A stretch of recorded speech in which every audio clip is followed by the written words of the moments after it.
اعوذ باللہ من الشیطان الرجیم بسم اللہ الرحمن الرحیم یا ایھا النبی حرض المؤمنین علی القتال، اے غیب کی خبریں بتانے والے نبی، مسلمانوں کو جہاد کی ترغیب دو، مومنین کو جہاد پر ابھارو۔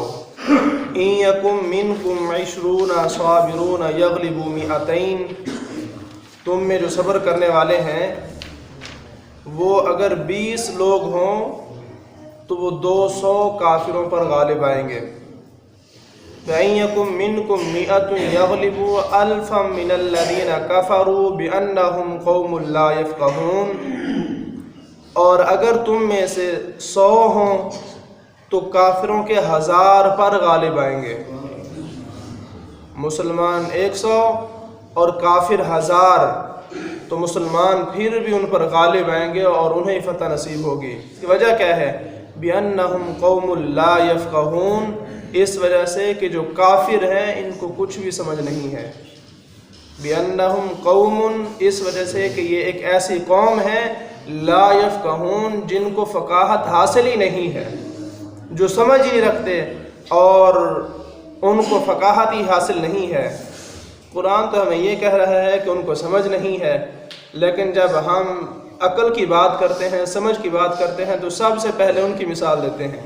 بدقسمتی سے ہماری یہ تربیت ہو چکی ہے کہ ذہن بن چکا ہے کہ ہم نے جب بھی تعریف والی بات کرنی ہے، عقل والی، کوئی سمجھ والی، کوئی اچھے کام والی، ہم ان کی مثال دیں گے۔ حالانکہ قرآن کہتا ہے بِأَنَّهُمْ قَوْمٌ لَّا يَفْقَهُونَ، یہ بالکل پاگل ہیں، ان کو سمجھ ہی نہیں ہے، ان کو عقل ہی نہیں ہے اور ان کو سمجھ نہیں ہے۔ اس وجہ سے یہ 1000 بھی ہوں تو اتنے بیوقوف ہیں کہ 100 سے جوتے کھا کر جو ہے وہ واپس پلٹتے ہیں۔ یہ اللہ تعالیٰ کی طرف سے وعدہ اور بشارت ہے کہ مسلمانوں کی جماعت صبر کرتی رہے تو اللہ تعالیٰ کی مدد سے وہ 10 گنا کافروں پر بھی غالب رہے گی، کیونکہ کفار جاہل ہیں اور ان کی غرض جنگ سے نہ ثواب کو حاصل کرنا ہے، نہ ان کو عذاب کا کوئی خوف ہے۔ جانوروں کی طرح وہ لڑتے بھیڑتے ہیں، تو وہ للہیت اور اخلاص کے ساتھ لڑنے والے کے مقابل وہ کیسے ٹھہر سکتے ہیں کہ جو اللہ کی رضا کے لیے لڑنے کے لیے آیا ہوا ہے اور اخلاص کے ساتھ جو ہے وہ جہاد میں شریک ہے۔ کافر جس کو نہ دنیا اس کی بہتر ہے، نہ آخرت بہتر ہے، نہ اللہ کی رضا مقصود ہے، نہ جہنم کے عذاب سے بچنا مقصود ہے، اور ایسے ہی جانوروں کی طرح جو ہے کے لیے میدان میں اتر آیا ہے، تو اس کا مقابلہ کیسے کر سکتا ہے؟ تو یقیناً وہ مسلمانوں سے جو ہے وہ شکست کھا کر ہی واپس پلٹیں گے۔ بخاری شریف کی حدیث میں ہے کہ جب یہ آیت نازل ہوئی تو مسلمانوں پر فرض کر دیا گیا کہ مسلمانوں کا ایک 10 کے مقابلے سے نہیں بھاگے گا۔ اگر اس کے مقابلے میں 10 کافر بھی ہیں تو وہ ڈٹ کر جو ہے وہ جہاد کرے گا اور ان کے خلاف لڑے گا اکیلا۔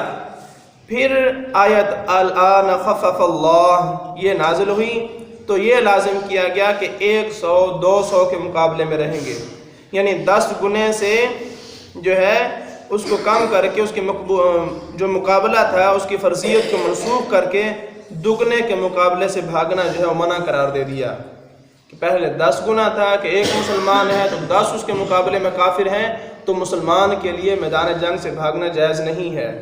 اب اللہ رب العزت نے تخفیف فرمائی، اور اللہ تو جانتا ہے کہ آنے والے لوگ کیسے ہیں اور مزید کس طرح کے حالات آئیں گے، تو اس وجہ سے اللہ رب العزت نے مہربانی فرمائی اور اب جو ہے وہ دگنے کے ساتھ معاملہ رکھا ہوا ہے کہ ایک مسلمان ہے اس کے مقابلے میں 2 کافر ہیں، تو مسلمان کا واپس پلٹنا جائز نہیں ہے، وہ بھاگ نہیں سکتا، وہ ڈٹ کر لڑے ان کے ساتھ اور اللہ کی مدد اس کو نصیب ہوگی۔ الآن خفف اللہ عنکم وعلم ان فیکم ضعفا، اب اللہ نے تم پر سے تخفیف فرما دی ہے، اللہ نے تمہیں رعایت دے دی ہے اور تم پر جو ہے وہ حکم کو ذرا آسان کر دیا ہے، ہلکا کر دیا ہے۔ اور کس وجہ سے؟ وَعَلِمَ أَنَّ فِيكُمْ ضَعْفًا، اور اسے معلوم ہے کہ تم کمزور ہو، اس وجہ سے اللہ رب العزت نے تخفیف فرما دی۔ اب کیا حکم ہے؟ فَإِن يَكُن مِّنكُم 100 صَابِرَةٌ يَغْلِبُ 200، تو اگر تم میں 100 صبر والے ہوں، صبر کا ساتھ لازمی درس ہے، یہ نہیں کہ جنگ جو ہے وہ حلوے کی پلیٹ کا نام نہیں ہے، وہاں مصیبتیں بھی آئیں گی، پریشانیاں بھی ہوں گی، زخم بھی برداشت کرنا پڑیں گے۔ جہاد جو ہے اس کا لفظ ہی بتاتا ہے کہ جہاد کیا ہے، اس میں مصیبتیں، زخم اور شہادتیں، یہ سارا کچھ برداشت کرنا پڑے گا۔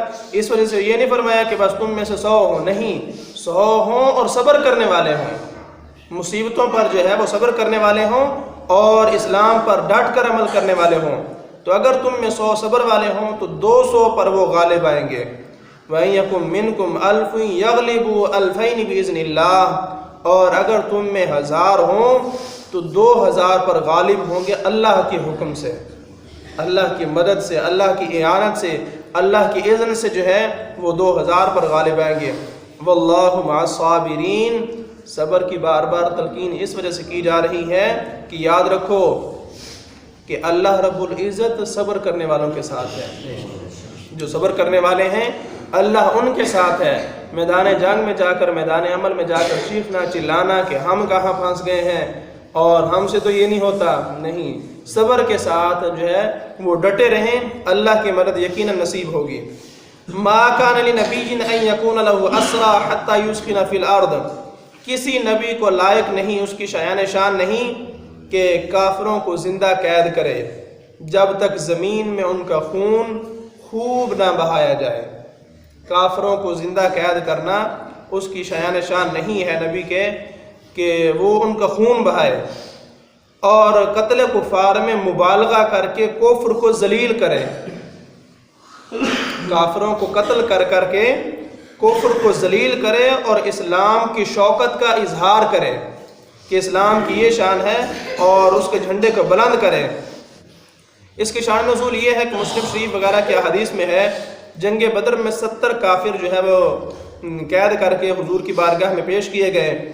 حضور نے ان کے متعلق صحابہ سے مشورہ طلب فرمایا کہ بتائیں جی ان کے بارے میں کیا کیا جائے۔ حضرت ابوبکر صدیق رضی اللہ تعالی عنہ نے عرض کیا کہ یہ آپ کی قوم اور قبیلے کے لوگ ہیں، میری رائے میں انہیں فدیہ لے کر چھوڑ دیا جائے۔ حضور چھوڑیں، پھر بھی آپ کے یہ قبیلے کے لوگ ہیں، آپ کے خاندان کے لوگ ہیں، تو لہٰذا آپ ان سے فدیہ لیں اور چھوڑ دیں۔ اس سے کیا ہوگا؟ اس سے مسلمانوں کو قوت پہنچے گی کہ مسلمانوں کے جو مالی حالات کمزور ہیں وہ کچھ بہتر ہو جائیں گے، اور یہ بھی کوئی بڑی بات تو نہیں کہ اللہ تعالیٰ ان لوگوں کو جو ہے وہ اسلام نصیب کر دے۔ اگر مارے جائیں گے تو ختم ہو جائیں گے، اگر چھوڑ دیں گے تو ممکن ہے اللہ ان کو جو ہے وہ اسلام کی توفیق دے دے۔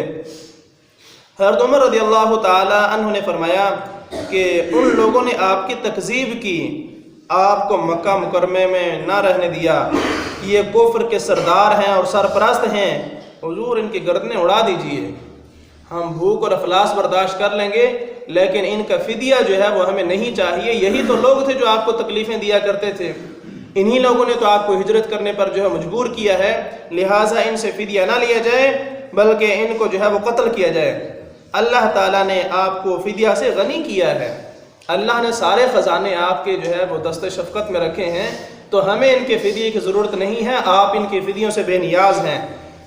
حضرت علی المرتضیٰ رضی اللہ تعالی عنہ کو عقیل پر، اور حضرت حمزہ کو عباس پر، اور مجھے میری قرابتی پر جو ہے وہ مقرر کیجئے۔ آپ یہ فیصلہ کیجئے کہ جس کے جو قریبی رشتہ دار ہیں وہ ان کی گردنیں ماریں، وہ اپنے رشتہ داروں کو خود قتل کریں۔ آخر کار فدیہ ہی لینے کی رائے جو ہے وہ قرار پائی۔ جب فدیہ لیا گیا تو یہ آیت کریمہ جو ہے وہ نازل ہوئی، کیا تريدون عرض الدنیا، تم لوگ دنیا کا ارادہ رکھتے ہو، دنیا کے ساز و سامان کا، دنیا کے مال کا ارادہ رکھتے ہو۔ یہ خطاب مومنین کو ہے اور مال سے مال فدیہ مراد ہے۔ واللہ یرید الآخرہ، اور اللہ تو آخرت چاہتا ہے، اللہ تو آخرت کا ارادہ فرماتا ہے، یعنی تمہارے لیے آخرت کا ثواب جو کافروں کو قتل کر کے اور اسلام کے جھنڈے کو بلند کر کے تمہیں ملنا تھا، اللہ تو اس چیز کا ارادہ فرماتا ہے۔ حضرت عبداللہ بن عباس رضی اللہ تعالی عنہما نے فرمایا کہ یہ حکم بدر میں تھا جب کہ مسلمان تھوڑے تھے، پھر جب مسلمانوں کی تعداد زیادہ ہوئی اور وہ اللہ کے فضل سے طاقتور اور مضبوط ہوئے تو پھر کیا ہوا؟ قیدیوں کے حق میں یہ حکم نازل ہوا، فَإِمَّا مَنًّا بَعْدُ وَإِمَّا فِدَاءً۔ اب حضور کو اختیار ہے کہ حضور آپ جیسے چاہیں فرمائیں، کیا کہ اللہ تعالیٰ نے اپنے نبی کریم صلی اللہ تعالیٰ علیہ وسلم کو اور مومنین کو اختیار دیا کہ چاہے کافروں کو قتل کریں، چاہے انہیں غلام بنائیں، چاہے ان سے فدیہ لیں، چاہے انہیں آزاد کریں۔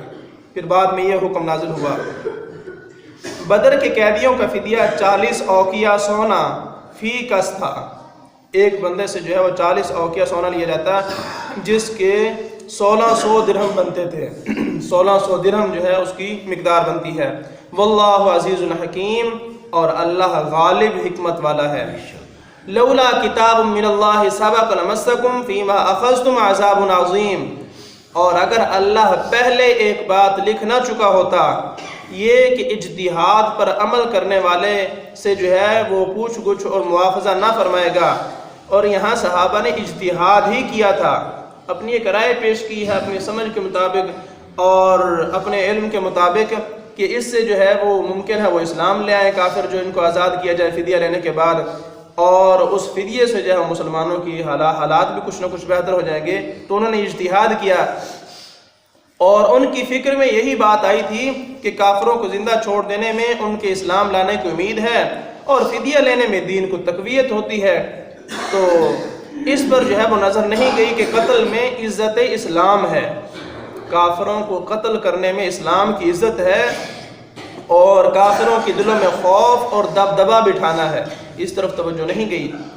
مسئلہ سید عالم صلی اللہ تعالی علیہ وسلم کا اس دینی معاملہ میں صحابہ کی رائے دریافت فرمانا مشروعیت اجتہاد کی دلیل ہے، کہ اجتہاد کرنا، سوچ و بچار کرنا، غور و فکر کرنا یہ جائز ہے ان امور میں کہ جن میں قرآن و سنت سے جو ہے وہ حکم واضح انداز میں نہیں ملتا اور ہمیں جو ہے ہم اس تک نہیں پہنچ سکتے۔